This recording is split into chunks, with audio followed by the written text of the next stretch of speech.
Hello my dear friends and masters, welcome back to our channel Oneness Vegetarianism. నా పేరు స్వప్నేశ్వరి. ముందుగా మనందరి గురువు అయిన డాక్టర్ బ్రహ్మశ్రీ పితామహ పత్రి సార్కి నా యొక్క అనంత కోటి ఆత్మ ప్రణామాలు. సత్యలోకవాసులకి, దివ్యలోకవాసులకి, మహాకరణ లోకవాసులకి, నక్షత్ర లోకవాసులకి, ఏంజల్స్కి, మహావతార్ బాబాజీకి, బుద్ధ భగవానుడికి, రామ్తా మాస్టర్కి, పరమాత్మైన సదానంద యోగి మహారాజ్కి, పరమ గురువులకి, పరమ గురు మండలంతటికి నా యొక్క అనంత కోటి ఆత్మ ప్రణామాలు. యాస్ట్రల్ మాస్టర్స్ అందరికీ పేరు పేరున స్వాగతం, సుస్వాగతం. Welcome masters, welcome. ఈ సందర్భంలో ఏ విశ్వ చైతన్యం అయితే ఉందో ఆ విశ్వ చైతన్యానికి నా యొక్క అనంత కోటి ఆత్మ ప్రణామాలు. నా యొక్క స్వయానికి నా యొక్క అనంత కోటి ఆత్మ ప్రణామాలు. మరి రామ్తా విజ్ఞానంలోని ఆ జ్ఞానాన్ని విస్తారంగా తెలుసుకునే ప్రయత్నం అయితే చేద్దాం మాస్టర్స్. అయితే 388వ పేజీలో ఉన్నాం మనము. మీరు గ్రహించాలి ఆ ముకిలిత మానసం మిమ్మల్ని మానవ భ్రమల్లోనే నిర్బంధించి ఉంచుతుంది. మీ దివ్యత్వపు మహాశోభను గుర్తించలేని వాళ్ళుగానే మిమ్మల్ని అది విధించి ఉంచుతుంది. పరిమిత మనుషులుగానే మీరు ఉన్నంత వరకు సాంకేతిక ప్రజ్ఞ పరిధుల మేరకే ఆలోచిస్తూ జీవిస్తూ ఉన్నంత వరకు ఏ మార్పు సంభవించదేమో అన్న భయంతోనే మీరుంటూ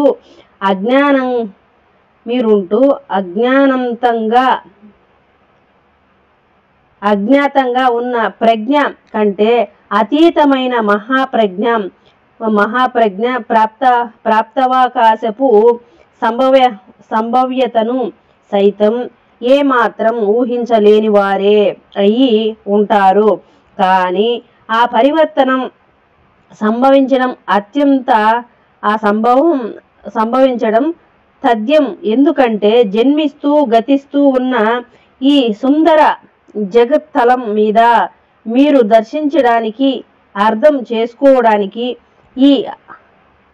ఈ అంతర్భాగంగా ఏర్పడి ఉండడానికి తగ్గి ఉన్న ఓ నిత్య నూతన మహోన్నతత్వం ఉంటూనే ఉంటుంది. కనుక ఓ సామాజిక శిక్షణ ద్వారా మీలో నిర్మించబడి ఉన్న ఇప్పటి వరకు మిమ్మల్ని పోషిస్తూ ఉన్న పరిమిత ఆలోచనను మాత్రమే స్వీకరిస్తూ ప్రవర్తిస్తూ ఉంటున్నంత వరకు మీ నిత్య జీవితంలో అనుభవంలోకి వస్తున్న ఆలోచనల కంటే అన్యంగా ఉంటున్న ఉత్తమ ఆలోచనలు స్వీకరించి అనుభవించగలిగే మస్తిష్కపు ఆధ్యాత్మిక భాగాలను ఎప్పటికీ మీరు ప్రేరేపించుకోలేరు, జాగృతం చేసుకోలేరు. మీ స్వయం నిశ్చిత ఆలోచన స్వీకరణ సామర్థ్య ప్రామాణికానికి మించిన మరో ఆలోచనను స్వీకరిస్తున్న ప్రతిసారి ఆ నవ్య మహోన్నత ఆలోచనలను స్వీకరిస్తున్నంత ప్రతిసారి ఆ నవ్య మహోన్నత ఆలోచననే మీ మస్తిష్కంలోని మరో భాగాన్ని యోగ్యంగా జాగృతం చేస్తుంది. పూనికతో అటువంటి ఆలోచన స్వీకరణ కార్యక్రమానికి మీరు ఉపక్రమిస్తున్న ప్రతిసారి ఆ ఆలోచన ఓ వాహనంగా తయారై మీ సహేతుక ప్రజ్ఞను పెంచుతూ ఉంటుంది. మరిన్ని మస్తిష్క భాగాలు తద్వారా జాగృతమవుతూ మరిన్ని ఆలోచనల స్వీకరణం జరుగుతూ మీ ప్రజ్ఞ ప్రవృద్ధమవుతూ ఉంటుంది. మహాప్రజ్ఞానుభవం వాంఛితం మీలో సునిశ్చితం అవుతున్నప్పుడు, మహా అవగాహనకి మీరు ఉద్యుక్తులవుతున్నప్పుడు మీ పిట్యూటరీ గ్రంథి ఓ దివ్య పుష్పంలా ఒక దివ్య పుష్పంలా పూర్తిగా విచ్చుకుంటుంది. ఎంతెంతగా మీ పిట్యూటరీ గ్రంథి విచ్చుకుంటూ ఉంటుందో అంతంత ఎక్కువగా హార్మోన్ల స్రవాలు నిద్రాణ మస్తిష్క భాగాలను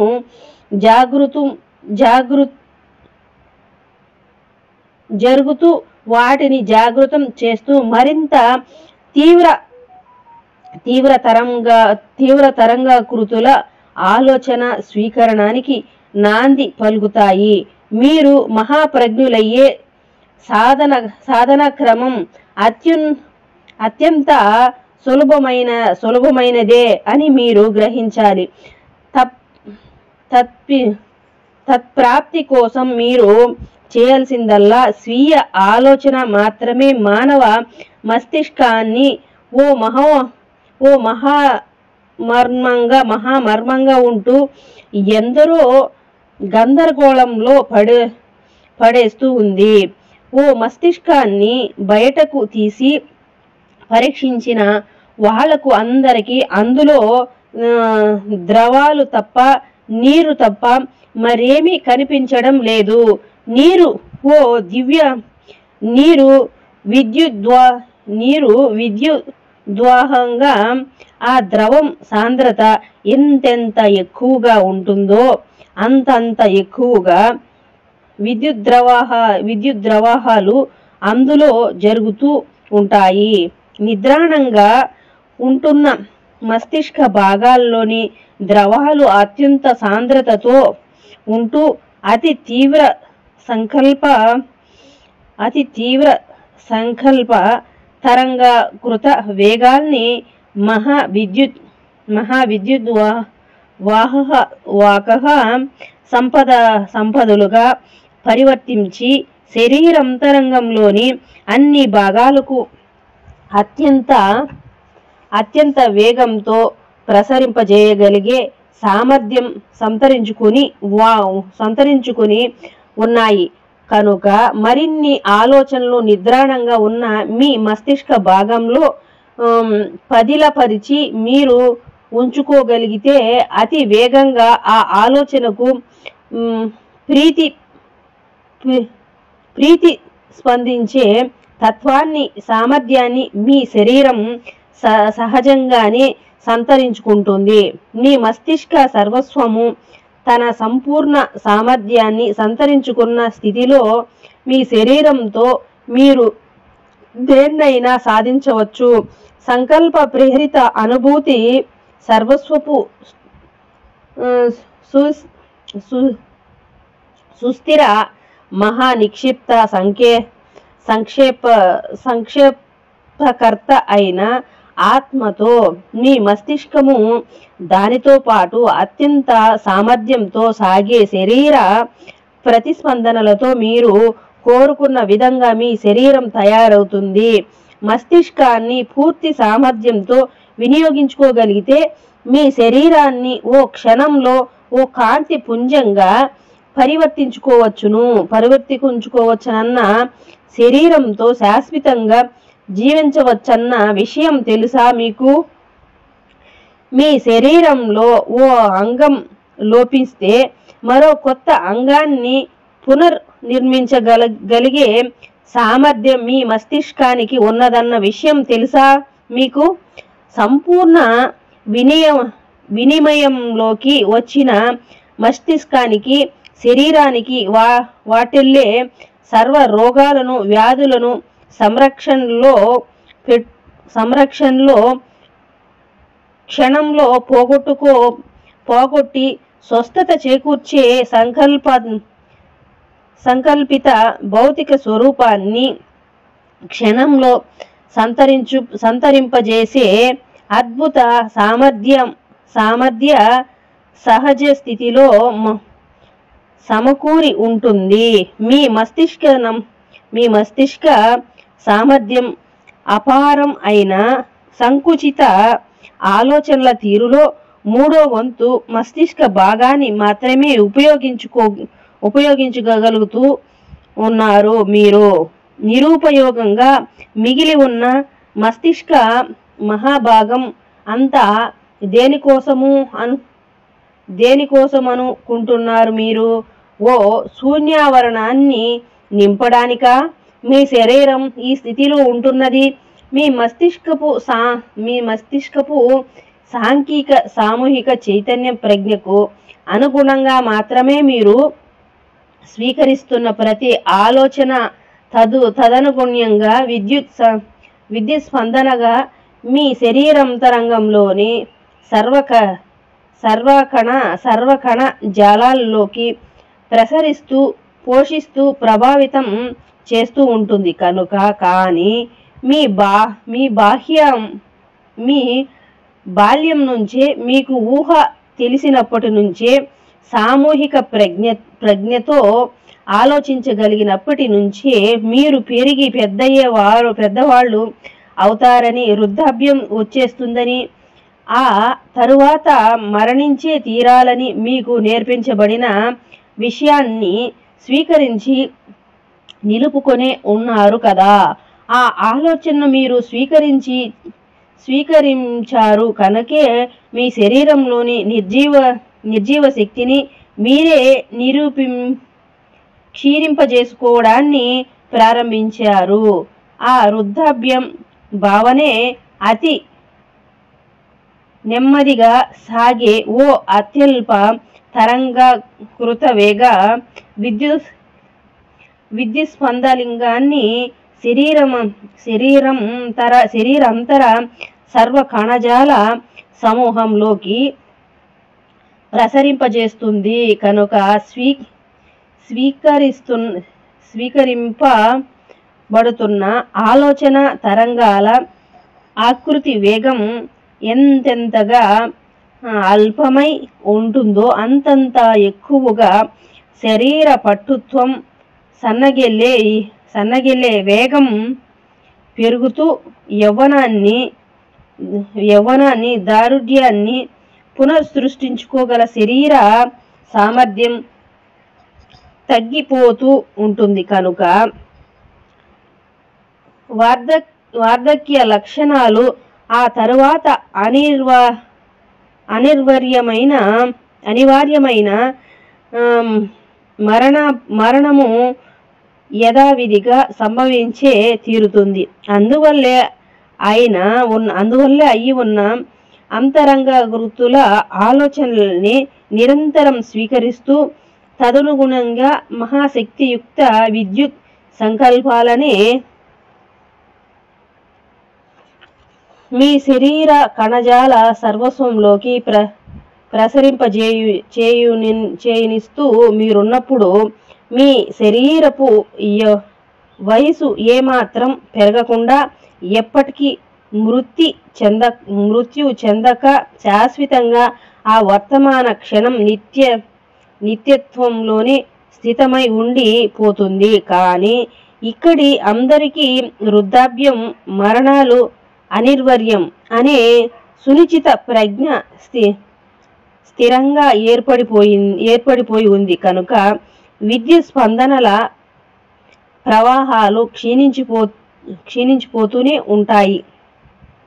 క్రమక్రమంగా అప్పటికీ ప్రేరేపితం కాకుండా నిద్రాణంగా వ్యర్థంగా ఉంటున్న మీ మస్తిష్క భాగాలని కేవలం ఓ జ్ఞానాన్ని స్వీకరించినంత మాత్రాన జాగృతమై ఉత్తేజితమై శరీరంలోని ఏ భాగాన్నైనా పునరుద్ధరింపగలిగే శక్తి సామర్థ్యాలను సంతరించుకుంటాయి. శరీరం తనను తాను స్వస్థత పరుచుకోగలదన్న ప్రజ్ఞ మీలో ఏర్పడిన తక్షణం ఆ ఆలోచనే ఓ బలీయ విద్యుత్ స్పందనగా కేంద్ర నాడీ మండల వ్యవస్థలోంచి వ్యాధిగ్రస్తమై ఉన్న శరీర భాగాన్ని ప్రసరిస్తుంది. ఆ స్పందనే ప్రతి క్షణంలోని కేంద్ర జీవ ఆమ్లాన్ని ప్రేరేపించి కణ పునర్వ్యవస్థ పద్ధతిలో ప్రతి కణాన్ని పునర్నిర్మించి పునర్జీవింపజేసి చక్కటి స్వస్థతను చేకూరుస్తుంది. పునరుద్ధరణ ఓ అద్భుతంగా అనిపిస్తూ ఉంటుందా మీకు?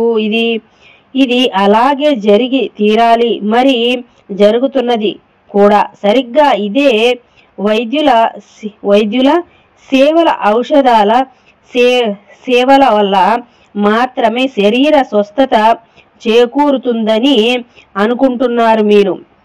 స్వస్థత మీరు ఆ విధంగానే ఏర్పడుతుంది, దాన్నే మీరు నమ్ముతున్నారు. కనుకనే మీ వ్యాధుల్ని మీరే నయం చేసుకుని స్వస్థత చేకూర్చుకోవడం సాధ్యం అన్న మాటనే వింటూ విశ్వసిస్తున్నారు మీరు. ఆ ప్రజ్ఞ మీలో స్థితమై ఉంది కనుకనే ఆ సామర్థ్యం మీకు ఉండడం లేదు. వైద్యుల్ని అన్వేషించి ఆశ్రయించి వాళ్ళు వినిపించే మాటల్నే వేదవాక్కులుగా విశ్వసించి వాళ్ళెందరో ఉంటున్నారు. ఈనాటికి శరీర స్వస్థతకు సంబంధించిన నిశ్చిత జ్ఞానం ఆ విధంగానే ఏర్పడుతుంది. వాళ్ళందరికీ ఆ ప్రజ్ఞ వల్లే స్వస్థత లభిస్తుంది.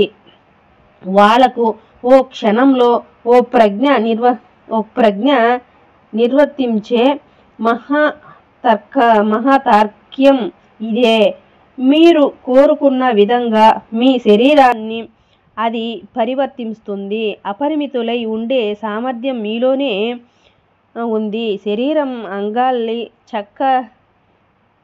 చాకచక్యంతో పనిచేయించగల సౌలభ్యంతో సహా మీ దేహ నిర్మాణపు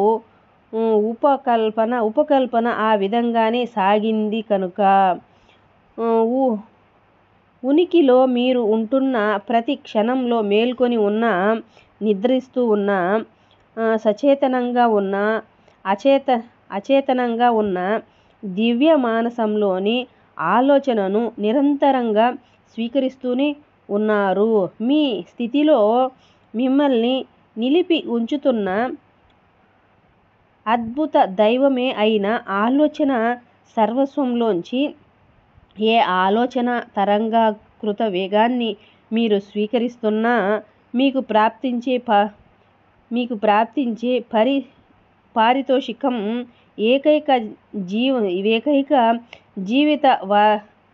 జీవిక వాస్తవం అనుభవమే. కనుకనే ఓ గాఢ అనుభూతితో దుఃఖాన్ని, మందకొడితనాన్ని, క్రోధాన్ని, భయాన్ని, దైన్యాన్ని, కోపావేశాన్ని, అసూయను, ఆతృతను అనుభవిస్తూ ఎవరి ప్రేమకు పాత్రులు కాకుండా, ఎవరికి పనికి రాకుండా ఉన్నప్పుడు ఏ వేగ తరంగాకృతాల ఆలోచన స్వీకరిస్తూ ఉంటున్నారు మీరు? సామూహిక చైతన్య ప్రజ్ఞకు సంబంధించిన ఆలోచననే అడుగుతారు కదా. అప్పుడు మీరు ఎక్కడి నుండి ఆనందం అని, ఎక్కడుంది ఆనందం అని, ఎక్కడుంది ప్రేమ, ఎక్కడుంది శాశ్వతత్వం, ఎక్కడున్నాడు దైవం మీ కాంతి శరీర క్షేత్రంలోకి అనుక్షణము నిరంతరంగా ప్రసరిస్తున్న ఇలాంటి అద్భుతమైన ఆలోచనలను మీరు ఎందుకు గ్రహించడం లేదు? గ్రహిస్తే ఆవశ్యకత మీలో ఏర్పడలేదు కనుక, వాటిని గ్రహించాలనే అభిలాష మీలో లేదు కనుక, సామూహిక చైతన్య ప్రజ్ఞ నీడలోనే ఉండిపోవడాన్ని ఎంచుకున్నారు మీరు.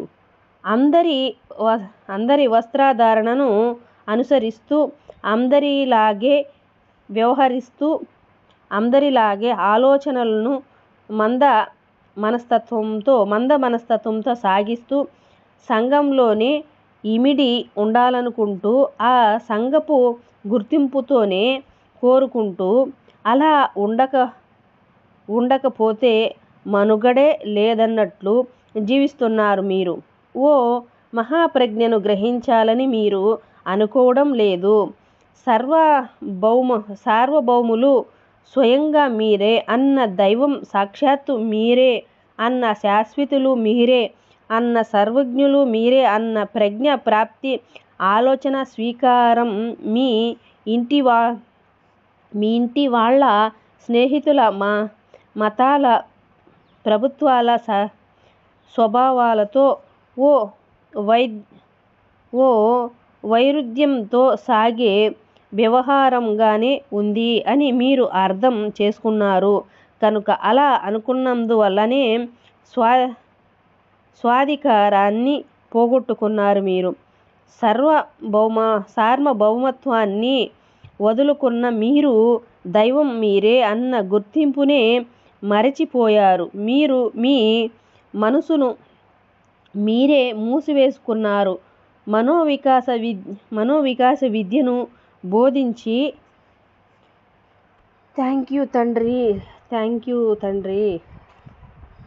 You so much. మీ అందరికీ పరమ గురువులకి, ఆ విశ్వ మహా చైతన్యానికి, నా స్వయానికి థ్యాంక్ యూ సో మచ్.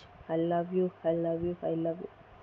మరొక చాప్టర్లో మరింత జ్ఞానంతో మళ్ళీ కలుద్దాం తండ్రి, మళ్ళీ కలుద్దాం మాస్టర్స్. Thank you.